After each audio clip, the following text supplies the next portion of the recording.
시간은 흐르고 우리는 자연스럽게 나이가 들어갑니다. 피어나는 꽃이 결국 시드는 것처럼 아침이 오면 밤이 찾아오듯이 노년도 우리에게 찾아옵니다. 노년은 마치 다른 사람의 이야기처럼 느껴지지만 결국 우리 모두가 마주하게 될 운명이죠. 나이가 들면 신체적으로 많은 변화가 찾아옵니다. 호르몬 수치는 감소하고 재정적인 변화와 신체적 변화도 겪게 됩니다. 이러한 변화 속에서 노년기의 성은 단순한 생물학적 현상이 아니라 인간의 복잡한 본질을 드러내는 중요한 주제가 됩니다. 성은 단순히 신체적 필요를 채우는 것을 넘어 사랑, 애정, 그리고 친밀감과 같은 감정과 깊이 연결되어 있습니다. 노년기에 이르러 성적 욕구를 표현하는 것은 여전히 자신의 삶을 주체적으로 살아가고 있음을 보여줍니다. 이는 인간으로서 마땅히 존중받아야 할 권리입니다. 그러나 노인들에 대한 사회적 편견은 그들의 감정과 욕구를 억누르기도 합니다.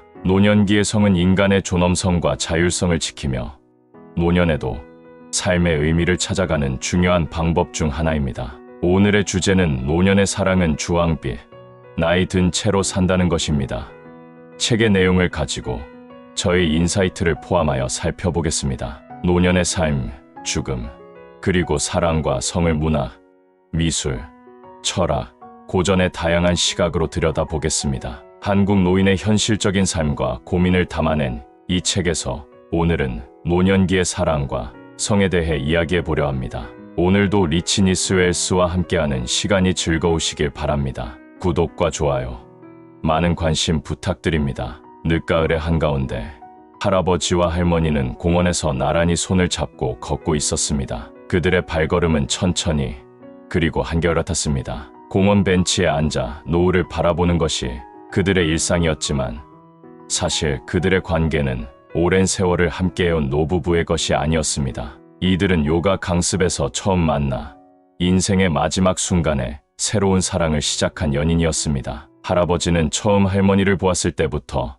마음속에서 무언가가 꿈틀거리는 것을 느꼈습니다. 그가 먼저 다가간 것도 그 사랑의 시작을 알린 것도 할아버지였지만 시간이 흐르면서 할머니의 마음에도 서서히 주황빛이 스며들기 시작했습니다. 할아버지와 할머니의 첫 만남은 한 무료 요가 강습장에서 이루어졌습니다. 그날 어색한 침묵 속에서 각자의 매트에 앉아있던 두 사람은 서로를 의식하고 있었습니다. 할아버지는 겉으로는 아무렇지 않은 척했지만 그녀를 처음 본 순간부터 이상한 끌림을 느끼고 있었습니다. 그는 용기를 내어 말을 걸었습니다. 요가는 처음이세요?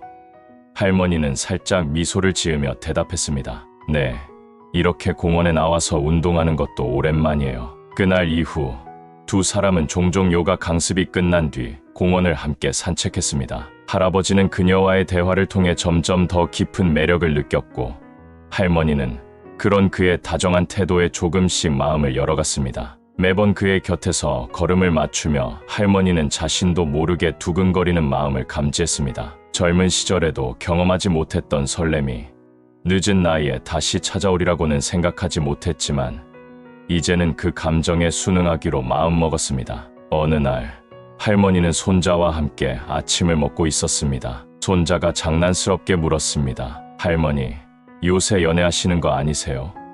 할아버지랑 통화하실 때마다 목소리 톤이 완전 달라지시던데요. 통화만 끝나면 뛰쳐나가고 요즘 완전 바람 나신 거 아닌가요?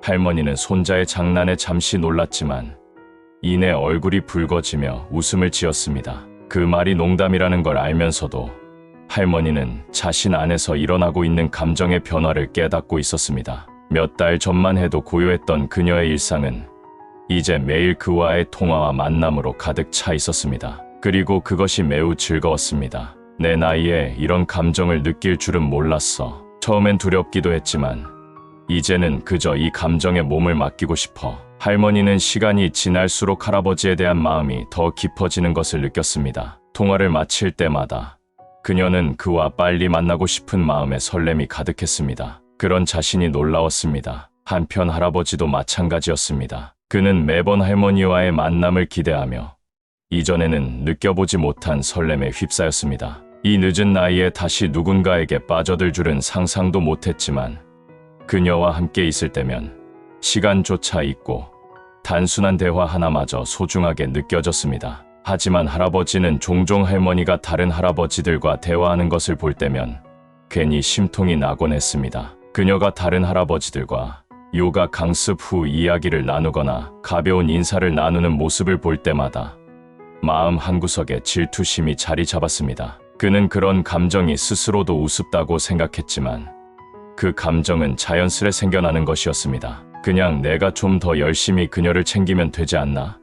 그는 속으로 다짐하곤 했습니다. 매일 그녀를 만나면서 그와의 시간이 더욱 소중해졌고 그 시간들이 그에게 살아갈 이유가 되어 주었습니다. 그는 종종 그녀를 데리고 실버 카페에 가서 함께 차를 마시며 주변 사람들에게 자랑스럽게 그녀와 함께 있는 모습을 보여주고 싶었습니다. 그녀와 함께 있을 때면 젊은 시절에 느꼈던 그 풋풋한 감정이 다시 살아나는 것 같았습니다. 그러나 어느 날 할머니가 약속 장소에 나타나지 않았습니다. 평소 같았으면 절대 약속을 어기지 않았던 그녀였기에 할아버지는 걱정스러운 마음을 감출 수 없었습니다. 하루, 이틀이 지나도 그녀에게서 연락이 없었고 요가 강습에서도 그녀의 모습을 볼 수 없었습니다. 할아버지는 점점 불안해졌습니다. 며칠 후 그는 결국 조심스럽게 전화를 걸었습니다. 수화기 너머에서 들려온 목소리는 한 젊은 여성이었습니다. 저희 어머니는 멀리 하늘나라로 가셨어요. 그녀가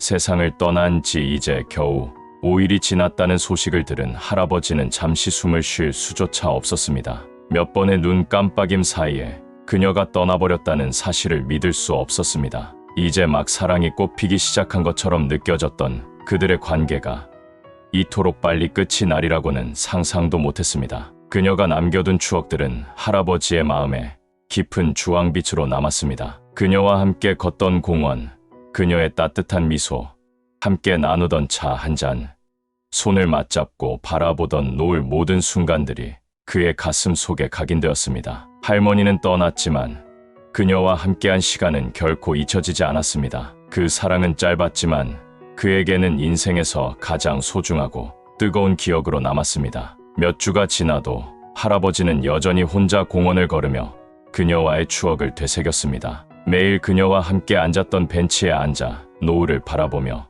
그 순간들을 떠올렸습니다. 사람들은 지나가며 그를 보고 미소 지었지만 그들의 눈에는 보이지 않는 또 한 사람이 함께하고 있었습니다. 그가 느끼는 사랑은 여전히 그 자리에서 주황빛으로 물들어 있었습니다. 핑크빛 사랑이 주는 설익은 감정과는 확연히 다른 노년의 사랑은 시간의 흐름 속에서 농익고 성숙해진 감정이 교차하는 사랑입니다. 수많은 만남과 이별의 경험을 거친 노인들은 더 이상 어린 시절의 풋사랑에 머물지 않습니다. 이들에게 사랑은 다시금 찾아온 설렘과 함께 세월을 통해 깊어진 농익은 감정을 동시에 품고 있습니다. 그래서 주황빛, 그 따뜻하고도 지난 세기 이들의 사랑을 표현하기에 가장 어울리는 것이죠. 그 주황빛이 황홀함까지 품게 되면 그 감정의 깊이는 더할 나위 없이 완벽해집니다. 노인이 되어 더는 가능할 거라고 생각하지 않았던 사랑을 일깨워준 그녀가 불과 5일 사이에 홀연히 떠나갔다는 것이 믿기지 않습니다. 제노의 소설 천상의 계곡에서도 어머니에게서 갑작스럽게 나타난 변화를 묘사하며 그 감정의 복잡함을 그려냅니다. 한창 더위가 기승을 부리던 어느 여름날, 그동안 집에서만 지내던 어머니가 아침이면 밖으로 나가 저녁 무렵에야 돌아오는 일이 반복되기 시작합니다. 하루는 아들이 그런 어머니의 뒤를 조용히 따라가 봅니다. 어머니는 동네를 가로질러 장춘당 공원으로 향하고 한 구석에서 기다리던 할아버지와 만나 벤치에 나란히 앉습니다. 그제야 아들은 어머니가 매일 비슷한 연배의 할아버지와 만나 시간을 보내고 있다는 사실을 알게 됩니다. 아들은 처음엔 이 변화를 쉽게 받아들이지 못합니다. 80 가까운 어머니가 매일처럼 노인과 만나며 시간을 보내는 것을 도대체 어떻게 이해해야 할지 난감했습니다. 평소 자신이 알던 어머니의 모습과는 너무도 달랐기 때문입니다.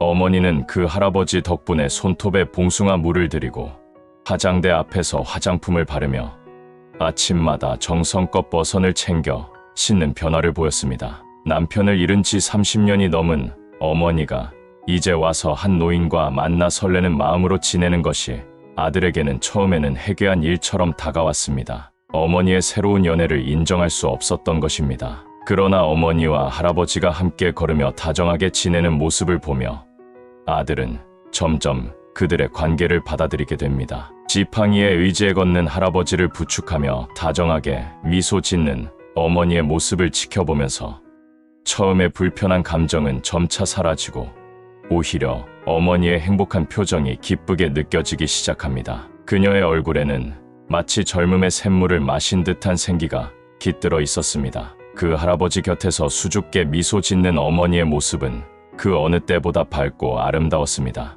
어머니가 매일 할아버지와 만나는 모습을 지켜보면서 아들은 어머니가 단지 가정의 일원으로만 살아왔던 것이 아니라 여전히 여자로서의 감정을 품고 있다는 것을 깨닫습니다. 보통 자식들은 어머니를 가정에서의 역할로만 생각하기 쉽습니다. 그들이 여전히 사랑받고 사랑을 느낄 수 있는 존재라는 사실을 간과하기 마련입니다. 아들도 그동안 어머니가 자신을 위해, 가족을 위해 얼마나 많은 것을 희생했는지 알면서도 그녀가 여전히 여자로서의 감정을 가지고 있다는 생각은 하지 못했습니다. 하지만 지금 그가 본 것은 다른 모습이었습니다. 한 노인과 사랑에 빠진 어머니에게서 여전히 소녀처럼 설레고 조금이라도 더 아름다워지기 위해 노력하는 모습을 발견한 것입니다. 그런 어머니의 모습은 이제 그에게도 행복하게 느껴집니다. 나이는 단지 숫자에 불과하다는 말처럼 사랑의 감정에도 나이는 없습니다. 별에도 나이가 없듯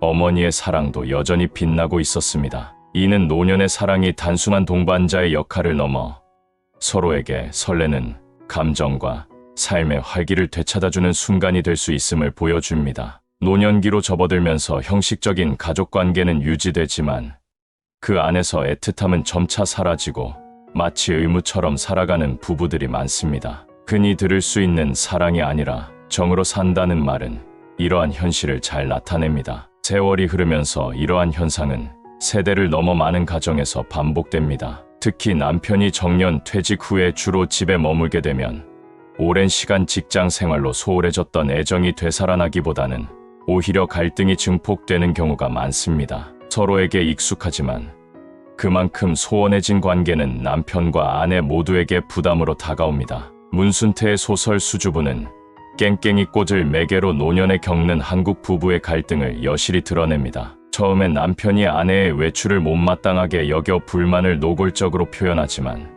시간이 지날수록 아내는 남편에게 무관심해집니다. 그녀는 남편이 자신을 어떻게 생각하는지, 그녀가 집을 비운 시간 동안 무엇을 하며 지내는지 궁금하지 않습니다. 가부장적인 태도로 호령하던 남편은 퇴직 후 서서히 힘을 잃고 종이호랑이처럼 무기력해집니다. 아내의 무관심 속에서 그는 점차 자포자기 상태에 빠지고 아내는 그녀대로 자유를 추구하며 자신이 원하는 대로 행동하기 시작합니다. 그 결과 두 사람 사이의 감정은 모래알처럼 흩어지고 서로에게 남은 것은 건조한 교감뿐입니다. 아내는 심지어 남편이 죽는다 해도 마음이 아프지 않을 것 같다고 느낍니다. 이는 비단 이 부부만의 이야기가 아닙니다. 많은 노년기의 부부들이 비슷한 감정을 공유하며 살아갑니다. 밖에서 만나는 노년기의 다른 부인들과 대화를 나눠보면 그들 역시 부부 사이에서 사랑의 흔적을 찾기 어렵다고 이야기합니다. 겨울 내내 남편과 붙어 지내다 보니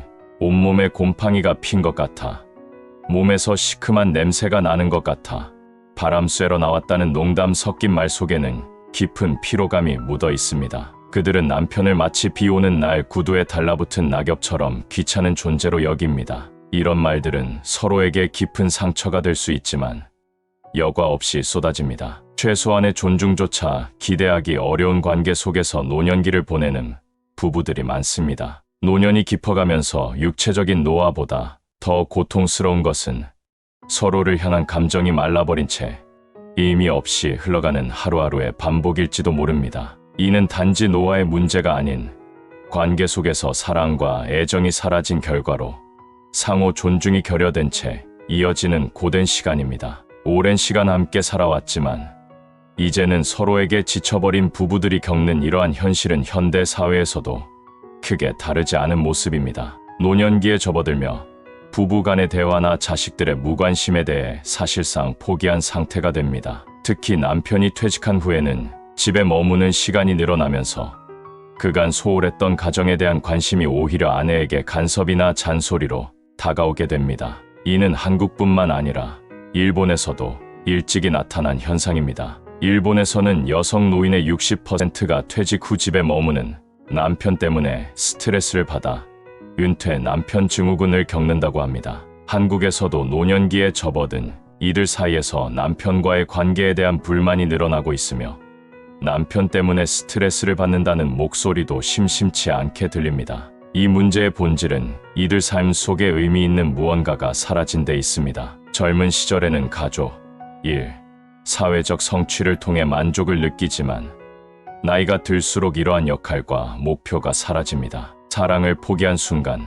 다른 의미를 찾기가 더욱 어려워지죠. 특히 직장을 떠난 후 성취 욕구를 채우기 어려운 노인들에게는 이 문제가 더욱 절실하게 다가옵니다. 그들은 마치 시간을 죽이는 화석처럼 매일매일을 의미 없이 보내는 심정입니다. 이는 단지 한국의 문제만은 아닙니다. 서양에서도 노년은 종종 사랑이 끝난 시기로 여겨졌습니다. 젊은이들이라면 사랑과 관계에서의 자유가 허용되지만 노인이 되어 외모를 꾸미거나 누군가에게 매력을 발산하는 일은 불편한 시선으로 여겨졌습니다. 노파의 화장이나 노년기의 새로운 연애는 나이에 맞지 않는 행동으로 치부되어 조롱이나 연민의 대상이 되곤 했습니다. 하지만 현대 사회에서는 이러한 인식이 조금씩 변화하고 있습니다. 서양에서는 20세기 중반 이후 노인의 사랑을 자연스러운 감정으로 여기는 분위기가 확산되었습니다. 노인이 되어서도 남성과 여성으로서의 감정이 여전히 중요하다는 것을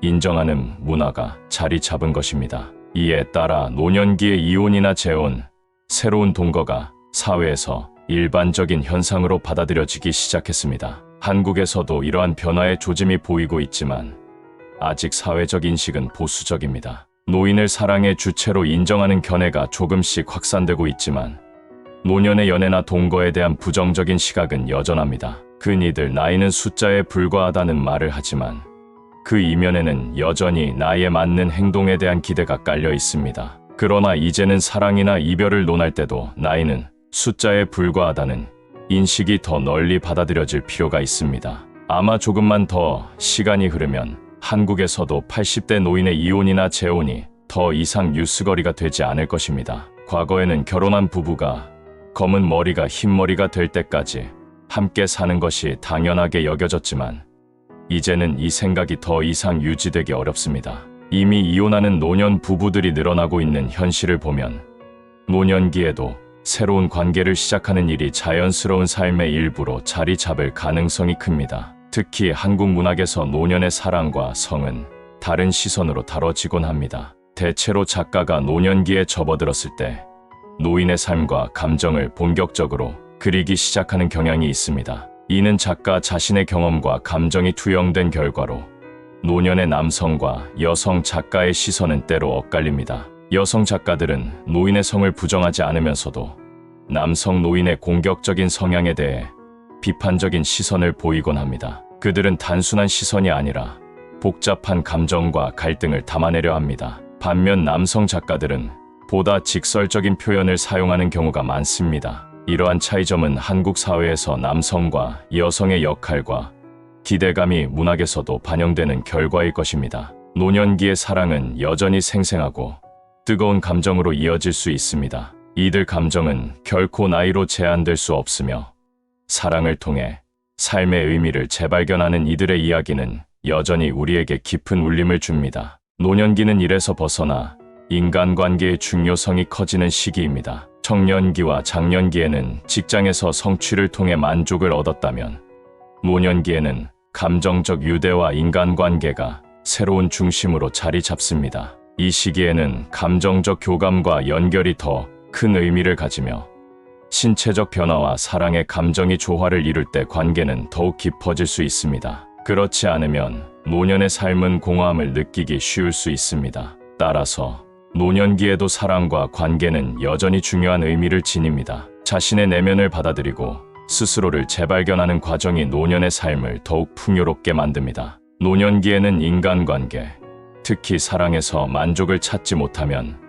삶이 쉽게 고통으로 변할 수 있습니다. 사회적으로는 노년의 연애 감정을 비판하는 목소리가 많지만 실제로 이들은 자신의 감정을 통해 삶의 활력을 되찾기도 합니다. 누군가를 좋아하고 사랑의 감정을 유지하는 노인은 친구와의 관계에서도 더 긍정적이고 유쾌하게 지내며 자신의 삶을 즐깁니다. 에라스무스는 구부정하고 나이가 들어도 여전히 삶의 즐거움을 추구하려는 노인들을 자신의 고객으로 비유했습니다. 설령 주름이 깊고 나이가 많더라도 인생의 아름다움을 믿고 정열을 유지하려는 사람에게는 여전히 행복이 존재할 수 있다는 것이죠. 이들은 서로를 유혹하며 스스로를 가꾸며 새로운 사랑을 꿈꾸는 것을 부끄러워하지 않습니다. 주변 사람들은 나이를 이유로 이런 태도를 비판할 수 있지만 부끄러움이나 수치는 본인이 느낄 때만 실질적으로 의미가 있습니다. 누가 뭐라 해도 스스로 만족할 수 있다면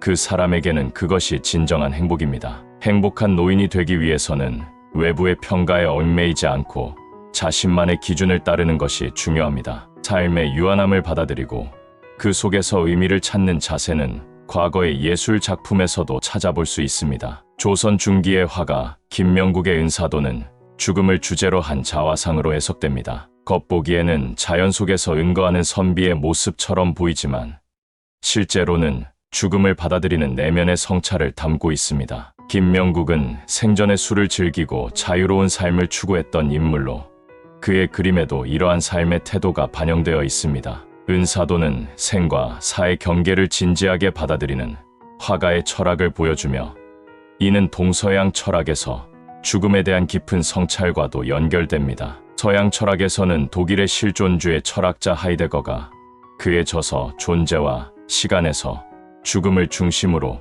인간의 존재를 해석했습니다. 그는 사람은 누구나 죽는다는 사실을 받아들이는 것이 중요한 태도라고 보았습니다. 하이데거는 죽음에 대한 진지한 성찰이 인간 존재의 본질을 이해하는데 도움이 된다고 주장했습니다. 우리는 일상에서 죽음을 자주 접하지만 그것을 막연한 미래의 일로 여기며 진지하게 생각하지 않는 경향이 있습니다. 그러나 죽음은 언제든지 닥칠 수 있는 현실이며 그것을 직시할 때 비로소 삶의 본질을 이해할 수 있다고 그는 말합니다. 노년기에는 이러한 성찰을 통해 삶의 새로운 의미를 찾으려는 노인들이 있습니다. 사랑을 추구하며 인생의 아름다움을 발견하려는 그들의 모습은 죽음과 삶을 함께 마주하는 철학적 태도와도 일맥상통합니다. 이러한 마음가짐은 젊음의 열정이 사라진 후에도 자신의 방식으로 삶을 즐기며 살아가려는 노년의 모습을 잘 보여줍니다. 죽음을 두려워하지 않고 사랑과 정열을 유지하려는 그들의 모습은 나이와 상관없이 삶의 진정한 의미는 자신의 내면에서 찾을 수 있음을 깨닫게 합니다. 이는 우리에게도 깊은 울림을 주며 나이는 단지 숫자에 불과하다는 말을 다시금 생각하게 만듭니다. 죽음을 향한 무관심은 일상의 반복 속에서 삶을 당연하게 여기는 태도로 이어집니다. 사람들은 죽음을 자신과 무관한 타인의 문제로 생각하며 언젠가는 맞이할 일이지만 지금은 실감할 수 없는 막연한 일로 받아들입니다. 이로 인해 죽음에 대한 무관심은 점점 자라나고 이는 현재의 삶이 끝없이 이어질 것이라는 착각을 낳습니다. 일상에 안주하며 오늘의 소중함을 느끼지 못하고 부당한 일을 겪어도 나중에는 나아질 것이라는 막연한 기대감으로 넘겨버리곤 합니다. 이러한 태도는 사회적 부조리나 모순에도 눈을 감고 살아가는 원인이 됩니다. 하이데거는 이러한 무관심의 문제를 지적하며 일상적인 죽음을 향한 존재의 산출을 강조합니다. 이는 죽음을 삶의 한 부분으로 받아들이고 그로부터 진정한 자신을 발견하는 과정을 의미합니다. 죽음을 진지하게 생각하지 않으면 현재의 순간을 유일무이한 시간으로 받아들이기 어렵습니다. 하지만 오늘이 다시는 돌아오지 않을 소중한 시간이라는 점이 분명해지면 사람들은 그 시간을 더 가치 있게 사용하고 부당한 대우나 상황을 쉽게 넘기지 않게 됩니다. 따라서 죽음을 생각하는 것은 오늘의 삶을 더욱 진지하게 살아가는데 필수적입니다. 하이데거의 철학에서 중요한 개념은 죽음을 향해 미리 달려가 봄입니다. 이는 단지 언젠가 죽을 것이라는 추상적 개념이 아닌 삶의 유한성을 절박하게 인식하는 것입니다. 예를 들어 말기암 환자가 삶의 마지막 몇 달을 남기고 느끼는 절박한 감정과 같이 죽음을 현실적인 문제로 받아들이는 태도가 필요하다고 그는 말합니다.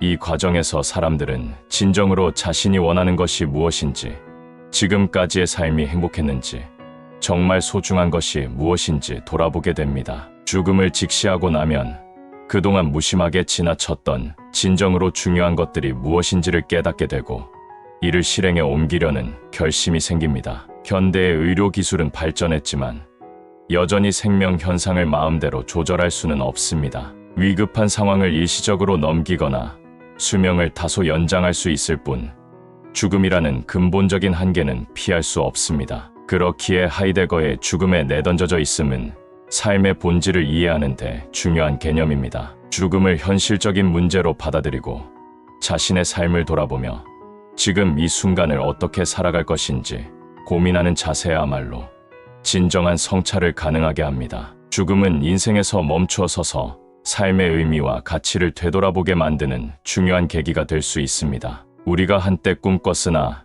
잊고 지냈던 인생의 목표를 다시 떠올리게 하고 삶을 소중하게 여길 수 있도록 이끌어줍니다. 죽음에 대한 이러한 성찰은 독일의 화가 케테 콜비츠의 작품에서도 잘 나타납니다. 콜비츠는 죽음을 정면으로 마주하며 예술 작품으로 표현한 인물로 특히 그녀의 말년 자화상은 죽음을 주제로 한 깊은 성찰을 담고 있습니다. 그림 속에서 노년의 콜비츠는 죽음을 옆에 둔 채 그것과 대화를 나누는 모습입니다. 죽음의 손이 그녀의 어깨를 가볍게 두드리며 마치 이제 떠날 때가 되었다고 말하는 듯한 장면을 보여줍니다. 대부분의 사람들은 죽음이 다가오면 처음 마주하는 것처럼 크게 놀라며 현실을 부정하려 합니다. 죽음을 인식하지 않고 살아왔기 때문입니다. 그러나 콜비츠는 놀라지 않고 죽음을 받아들입니다. 이는 그녀가 삶 속에서 죽음을 자연스럽게 접해왔기 때문입니다. 빈민가에서 질병과 굶주림으로 죽어가는 사람들, 두 차례의 세계 대전을 겪으며 인간의 존엄성이 무너지는 죽음을 수없이 목격했기 때문입니다. 콜비츠에게 죽음이 개인적으로 가장 가까이 다가온 순간은 제1차 세계 대전 중 아들의 전사 소식을 접했을 때입니다. 그녀는 아들의 죽음으로 깊은 상처를 입었고 이후 전쟁을 반대하는 활동에 적극적으로 참여하게 됩니다. 노년에 이르러서는 자신의 죽음에 대한 성찰을 담은 죽음 연작을 발표했습니다. 그녀에게 진정한 삶의 애착은 죽음을 마주했을 때 더욱 강렬하게 드러났습니다. 이는 모든 인간이 죽음을 직면할 때 느끼는 감정이지만 남은 시간이 적은 노인에게는 그 의미가 훨씬 더 절실합니다. 노년기에는 일상의 반복을 멈추고 삶의 본질을 성찰하는 기회가 더욱 필요해집니다. 버트 들레지의 행복의 정원에서 언급한 내용도 이러한 깨달음을 줍니다. 그는 인간이 영원히 살 수 없기 때문에 삶의 기쁨이 신선함을 유지할 수 있다고 말합니다. 인생은 단지 오늘을 견디며 언젠가 다가올 좋은 날을 기다리는 것이 아닙니다. 삶의 기쁨은 어려움을 참고 기다리다 불쑥 찾아오는 선물이 아니라 현재를 충실하게 살아가는 과정에서 느껴지는 것입니다. 만약 인간이 영원히 살 수 있다면 오늘의 특별함은 사라지고 순간의 가치도 흐려질 것입니다. 언제든지 기회가 온다면 오늘 하루의 의미는 무뎌질 것입니다. 인간의 유한성은 현실의 불안을 인식하게 하고 그래서 현재의 삶을 즐기기 위해 노력하게 만듭니다. 행복은 미래가 아닌 오늘의 선택과 행동에서 비롯됩니다. 이러한 깨달음은 우리가 삶과 죽음, 그리고 일상 속에서 진정한 행복을 찾는 데 중요한 지침이 됩니다. 오늘이라는 시간이 다시 오지 않을 유일한 시간임을 깨달을 때 우리는 삶을 더 소중히 여기게 되고 그 순간들을 통해 더욱 풍요로운 삶을 살아갈 수 있습니다. 노년기에 찾아온 사랑과 그 속에 담긴 따뜻한 감정을 다루며 삶과 사랑의 의미를 재조명합니다. 영상 속에서 노년의 사랑은 단순한 신체적 필요를 넘어서 애정과 친밀감, 그리고 인생의 깊이와 연결된 복잡한 감정으로 그려집니다. 젊은 시절의 풋풋한 사랑이 핑크빛이라면 이들의 사랑은 주황빛처럼 따스하고 성숙한 느낌입니다. 주황빛 사랑은 오랜 시간 쌓아온 경험과 다시 찾아온 설렘이 함께 어우러져 한층 더 진한 감동을 전해줍니다. 특히 영상은 노년의 삶 속에서 사랑이 여전히 중요한 역할을 한다는 점을 강조합니다. 나이가 들어서도 여전히 주체적으로 자신의 감정과 삶을 살아가는 모습은 많은 이들에게 큰 울림을 줍니다. 사회적 편견에도 불구하고 자신의 감정을 솔직하게 받아들이고 사랑을 통해 다시 삶의 활력을 찾는 모습은 보는 이의 마음을 따뜻하게 합니다. 노년기의 사랑이 가진 따뜻한 주황빛 에너지가 화면을 통해 전해지면서 시청자들은 그 감정 속에서 스스로의 삶과 사랑에 대해 생각하게 됩니다. 단순히 노년의 사랑을 넘어 모든 세대가 함께 느낄 수 있는 사랑의 본질과 삶의 소중함을 전하는 깊이 있는 이야기입니다. 오늘도 리치니스 웰스와 함께한 시간이 따뜻한 위로가 되셨길 바랍니다. 노년기의 사랑과 삶에 대한 이야기, 그리고 그 속에서 발견한 작은 설렘과 행복이 여러분께도 전해졌기를 바라요. 앞으로도 더 많은 깊이 있는 이야기와 공감할 수 있는 콘텐츠로 찾아뵐 테니 구독과 좋아요로 함께 해주세요. 이 이야기가 마음에 와닿았다면 주변 분들과 공유해 주셔서 더 많은 분들이 함께 느낄 수 있도록 도와주세요. 사랑과 삶의 의미를 함께 나누며 매일 조금 더 행복한 시간이 되기를 바랍니다. 감사합니다.